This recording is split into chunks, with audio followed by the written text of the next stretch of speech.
Hello student, ASPCM point में आपका हार्दिक स्वागत है। आज हम कराने वाले हैं क्लास 12th वालों का बहुत ही इंपॉर्टेंट टॉपिक भौतिक विज्ञान में क्या रखा है कि गॉस की प्रमेय की सहायता से वैद्युत क्षेत्र की तीव्रता और कूलाम का नियम का जो है आपको निगमन करना है। किस तरीके से करेंगे, तो आपको पहले तो गॉस का प्रमेय जो है वो पता होना चाहिए।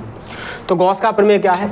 गॉस का प्रमेय किसी बंद पृष्ठ से होकर गुजरने वाला वैद्युत फ्लक्स फाई जो है उस पृष्ठ पर कुल आवेश Q का 1/ε0 गुना होता है। ठीक है, अब ये जो आपका वैद्युत फ्लक्स आपको निकाला गया है गॉस की प्रमेय द्वारा, हमेशा एक गॉसियन पृष्ठ यानी कि एक बंद पृष्ठ पर लगता है। बंद पृष्ठ होना जरूरी है, चारों तरफ से जब बंद पृष्ठ होगा उसी के लिए आपका फाई बराबर Q/ε0 लगेगा। इन दोनों को वैद्युत क्षेत्र की तीव्रता E और कूलाम का नियम, इसको हमको ज्ञात करनी है। बहुत ही सरल तरीका आपको बताएंगे, बहुत ही आसानी से आप कर दोगे। तो माना एक इस तरीके से गोला है, केंद्र उसका O है यानी कि गॉसियन पृष्ठ है, इस तरीके से गोला है, उस पर +Q आवेश रखा है। O से R दूरी पर एक बिंदु P है जिसके चारों ओर का जो क्षेत्रफल अवयव है वो आपका dA है। ठीक है, अब इसी बिंदु पर हमें P पर हमको वैद्युत क्षेत्र की तीव्रता और कूलाम का नियम जो है इन दोनों के कारण वो हमको ज्ञात करना है। ठीक है, तो हम क्या करेंगे, ये आपको चित्र बनाने के बाद आपको क्या करना है, इसका जो है अभी हमने आपको लैंग्वेज बताई वही आपको लिखनी है अपनी तरीके से कि माना एक गॉसियन पृष्ठ है, गॉसियन पृष्ठ का कोई एक केंद्र O है, उस पर +Q आवेश रखा है और O से जो है R दूरी पर एक बिंदु P है और P के चारों ओर का क्षेत्रफल अवयव D है। ठीक है, ये हमको लिख देना है। फिर हम क्या लिखेंगे, ध्यान से देखेंगे, बहुत ही सरल तरीके से कर देंगे। ठीक है, तो हम देखेंगे कि क्षेत्रफल अवयव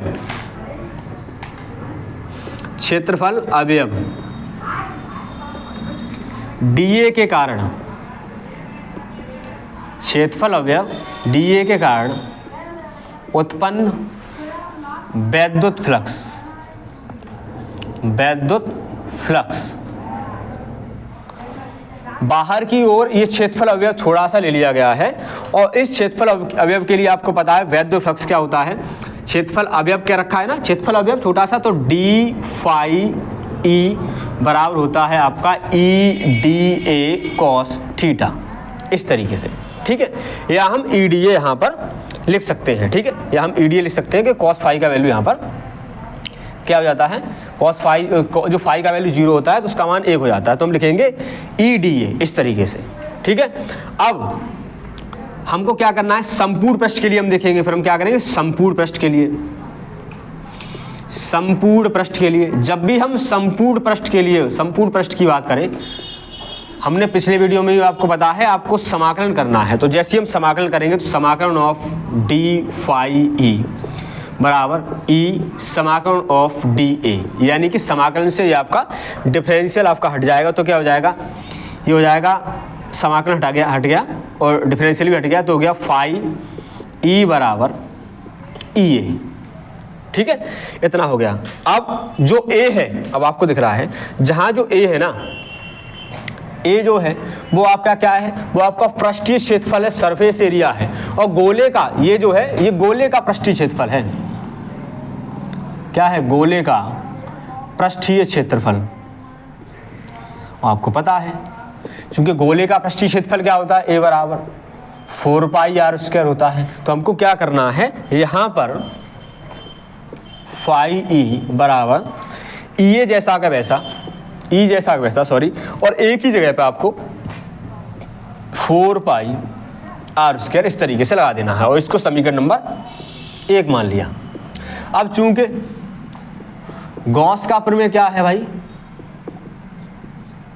गॉस का प्रमेय क्या है कि फाई जो है वो Q/ε0 होता है, यही तो होता है ना। अब हम देखेंगे समीकरण 1 और 2 में हम देखेंगे कि LHS बराबर है, यानी फाई दोनों आपस में देखो LHS बराबर है, तो RHS बराबर हो जाएगा, यानी कि E 4πr² बराबर Q/ε0। अब ये 4πr² जो है इसके अपॉन में ले जाओ तो क्या हो जाएगा, E बराबर ये हो जाएगा Q/4πr²ε0। ठीक है, गुणा में था, भाग में चला गया। अब हम इसको थोड़ा सही से लिख लेते हैं, ऊपर गुणा में 1 मान लेते हैं, तो 1 अपॉन ये 4πε0 अलग 4 पाई एप्सिलॉन नॉट अलग कर लिया। अब बचा क्या आपका Q अपॉन आर स्क्वायर। देखो 4 पाई एप्सिलॉन नॉट अलग कर लिया तो कितना बचा आपका Q अपॉन आर स्क्वायर, ये बचा Q अपॉन आर स्क्वायर। और ये क्या है, ये आपका वैद्युत क्षेत्र की तीव्रता का फॉर्मूला है। ठीक है, कोई दिक्कत है, ये आपका वैद्युत क्षेत्र की तीव्रता का फॉर्मूला है। तो इस तरीके से हम वैद्युत क्षेत्र की तीव्रता जो है वो हम निकाल सकते हैं गॉस की प्रमेय द्वारा। अब बात आए कि कूलाम का नियम, तो कूलाम का नियम भाई कैसे निकालेंगे। तो कूलाम का नियम आपको निकालने के लिए आपको वैद्युत क्षेत्र की तीव्रता जो है E बराबर F अपॉन क्यू नॉट वो लगाएंगे, फिर हम लिखेंगे। ये तो हो गया, यहाँ इतना हो गया ये आपका। ठीक है, अब चूंकि जो E है वैद्युत क्षेत्र तीव्रता E बराबर क्या होता है F अपॉन क्यू नॉट, ये क्या होता है, ये होता है आपका वैद्युत क्षेत्र की तीव्रता। ये क्या होती है, वैद्युत क्षेत्र की तीव्रता। ये क्या होती है, वैद्युत क्षेत्र तीव्रता। बहुत ही सरल तरीके से, ठीक है, ये आपकी वैद्युत क्षेत्र की तीव्रता होती है। अगर यहाँ से हम F का वैल्यू निकालेंगे तो Q जो है गुणा भाग में है तो गुणा में चला जाएगा, तो F बराबर हो जाएगा E Q नॉट। अब E का वैल्यू जो है हमको ऊपर से पता है, हम यहाँ पर लगाएंगे तब क्या हो जाएगा, F बराबर, ध्यान से देखो, 1 upon 4 pi epsilon not Q upon r square. ठीक है, Q अपॉन आर स्क्वायर, और जो Q नॉट है वो इसके इनटू में आ जाएगा।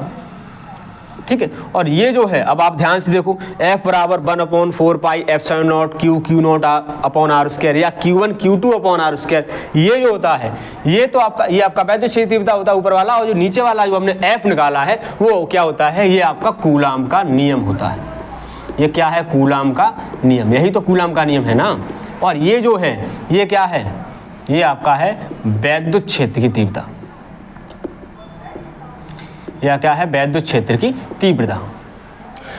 तो सही बच्चे एक काम करें, सही बच्चे जो है वीडियो को लाइक करें, चैनल को सब्सक्राइब करें और ज़्यादा से ज़्यादा लोगों में वीडियो को शेयर करें।